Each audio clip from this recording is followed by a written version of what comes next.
সেই 1978 সালে Desmond Haynes অস্ট্রেলিয়ার বিপক্ষে অভিষেক ওয়ানডে ম্যাচে 148 রানের ইনিংস খেলেছিলেন এন্টিগাতে।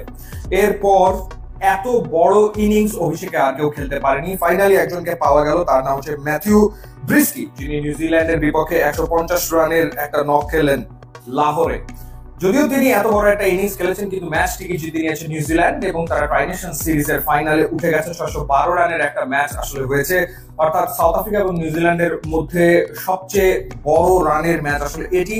এবং ব্রিস্কির সেঞ্চুরির জবাবে শতক হাঁকিয়েছেন কেন উইলিয়ামসন। সেই 2019 বিশ্বকাপে সেঞ্চুরি হাঁকিয়েছিলেন কেন উইলিয়ামসন। এরপর কেটে গেছে 5 বছর, বড় রানের দেখা তিনি আসলে পাচ্ছিলেন না ওয়ানডে ফরম্যাটে। ইনজুরিতেও পড়েছিলেন মাঝখানে। ফাইনালি কেন উইলিয়ামসন তিনি একটা দুর্দান্ত ইনিংস খেলেছেন। 159 ইনিংসে 7000 রান ওয়ানডেতে করে ফেলেন কেন উইলিয়ামসন। তার উপরে শুধুমাত্র একজনই রয়েছেন, হাশিম আমলা। ফাস্টেস্ট 7000 রানস করেছেন ওয়ানডে ফরম্যাটে। 150 ইনিংস তার লেগেছিল। বিরাট কোহলি লেগেছিল 161 ইনিংস, এবি ডিভিলিয়ার্স লেগেছিল 166 ইনিংস, সৌরভ গাঙ্গুলি লেগেছিল 174 ইনিংস।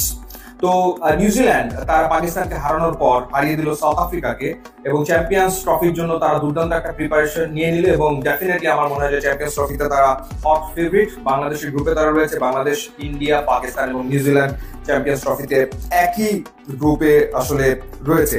তো দেখা যাক ফাইনালে পাকিস্তান জায়গা করে নিতে পারে কিনা।